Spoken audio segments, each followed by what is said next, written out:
From CBS News Bay Area, this is the Morning Edition. Back-to-back storms are heading for the Bay Area. An atmospheric river is expected to bring heavy rain, wind, and the potential for flooding this weekend. So we head to a neighborhood in the North Bay that hasn't fully recovered from the last series of storms. How people in Guerneville are preparing for this next wave. Plus, a 5-day CHP surge did not help an Oakland restaurant that's become a repeat target for burglars. So we pressed the governor on the state's long-term plans to help fight crime in the city. Good morning, and it's great to have you with us. Today is Saturday, February 17th. I'm Max Darrow. We have a wet and windy holiday weekend ahead, so let's check in with Chief Meteorologist Paul Hagan on this First Alert Weather Day. President's Day weekend getting off to a wet start as the first of back-to-back storm systems is going to direct the first of back-to-back atmospheric rivers into the Bay Area. This first one today is going to be a fairly quick hitter. A little lull in the action tonight into the first half of Sunday will be replaced by a stronger and slower moving storm system from Sunday afternoon into Monday and even into Tuesday. Today's rain chance is really ramping up over the next few hours, really peaking by about mid-afternoon and then tapering off to off and on showers as we head through late evening and overnight. There's plenty more rain on the way, so the flood watch goes into effect at 10 o'clock Sunday, continues all the way through 10 a.m. Wednesday. We're talking about 2 to 4 inches of rain on a widespread basis across the Bay Area over the course of the next 4 to 5 days. The series of storms could bring a lot of rain to some of the places that saw multiple inches of rain in the storm that hit 3 weeks ago. This video back here, it's a mobile home park in Guerneville that was partially submerged last time around. Our Andrea Nakano went back there last night to see how people are preparing. This year's storms have already flooded this community. It's a mix of mobile homes like this one and cottages. And as you can see here, residents have already stacked up the sandbags to try to keep the water away. Nobody said every time it rains hard, this creek rises and you're in for an awakening. It's a feeling that's hard for Charlene Haynes to describe as she waits for back-to-back atmospheric rivers to come through this weekend. It's discomfort and stress. I can't change anything, but I have to prepare. Preparation will be key. Charlene has already lifted up her garden on concrete blocks to keep the plants from getting ruined. Inside her storage unit, the same thing, trying to get all her belongings as high off the ground as she can. It can be painful to lose your memories and your personal belongings.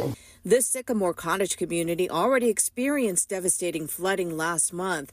Five Creek overflowed, spilling water to the doorsteps of the mobile homes and into cottages. Water level. Yeah. When it starts raining, Charlene will be keeping a close eye on this area that backs up to the creek. This whole area fills up. It's just shining out here.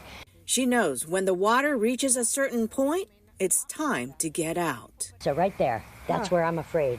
The Monte Rio Fire Department is preparing the best it can for any potential flooding and problems caused by downed trees. We got extra staff on for the weekend. We'll have a couple engine staff. The chainsaws are sharp. The boat's ready. The jet ski's ready. Charlene is hoping the storm won't be as bad this time around. She is still trying to recover from the last couple of storms, and it's especially hard when there's little help coming from local or state agencies. We need to find another word to describe what happens to us. To a degree, for some people, it's disastrous. When you lose your car, when the water comes up to your trailer and, floods your whole thing, you don't have any money to do anything. Isn't that disastrous? The storms will also make outdoor Lunar New Year celebrations a little bit soggy. But in San Jose, the organizers of the Tet Festival say they are ready for anything.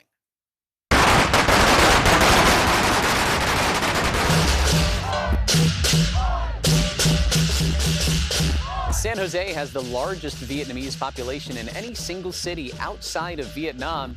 They sure do pull out all the stops for the Vietnamese Lunar New Year. The Tet Festival started Friday at the East Ridge Center with food and entertainment. And even with rain rolling in, they are still planning on having a lion and dragon dance this morning with some adjustments. We cannot do anything about the weather. Whenever it's calm, and what we can do, like we can prepare a big tent and a heater for people can come here. Just walk away from the car. The festival is free and it runs from 11 o'clock a.m. to 10 p.m. today and tomorrow. And stay with us for First Alert weather updates as these back-to-back storms arrive over the next few days. You can find us on air, online at KPIX.com, and streaming on the free CBS News app. Governor Newsom made a stop in Oakland on Friday with a promise. The recent CHP surge to fight crime in the city is not a one-time only operation. But the 5-day crackdown was little consolation to the owner of one uptown restaurant that just had its third break-in in a matter of 3 weeks. So our Da Lin asked the governor how the state plans to keep up its support. Governor Gavin Newsom expressed some frustration, telling me he's doing his best from Sacramento to fight crime in Oakland. He says Oakland elected leaders need to step up to the plate and do more. Golden Gate 96, 81 copy. Despite a surge of 120 CHP officers earlier this month, burglars still broke into Agave restaurant in uptown Oakland. 3 weeks, three break-ins. The latest on Thursday morning when a man broke the front doors to steal alcohol from the bar. General Manager Oswaldo Sanchez says burglars have broken in 22 times since they opened in 2016. It's frustrating, stressful, tiring. It's just way too much. He says the worst burglary was in last August when these thieves stole $10,000 in cash and caused thousands of dollars in damage. That is why he's been demanding more police patrols. He also supports the call to bring in the National Guard. You're not putting the military out on the streets and sidewalks. National Guard can't cite people for your traditional citations. They're literally military. Governor Gavin Newsom says he's not sending in tanks and soldiers. Instead, he sent in CHP officers for a 5-day search from February 5th to 9th. Officers arrested 71 people and recovered 145 stolen cars and several guns. He also sent in attorneys from the National Guard to Alameda County to help prosecute suspects. You're going to see a lot of unannounced surges on a pretty consistent basis. When asked why only 5 days and not 5 weeks or 5 months, he says the strategy was only meant to be temporary and supportive.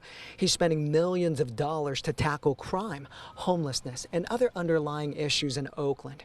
He says Oakland leaders have to do better. $200 million on homelessness, specifically in Oakland since I've been governor. This is unprecedented investments into building community here in Oakland, and what I need is partners at the local level. I was a mayor. I was a city, I worked with city administrators. I worked with city councils and boards of supervisors, and at the end of the day, there's no substitute for localism. I can only do so much. Are they not doing enough? I want everybody to do more. No, we're not doing enough. Period. Oswaldo agrees the city is not doing enough. He says his restaurant survived the pandemic, but may not survive crime.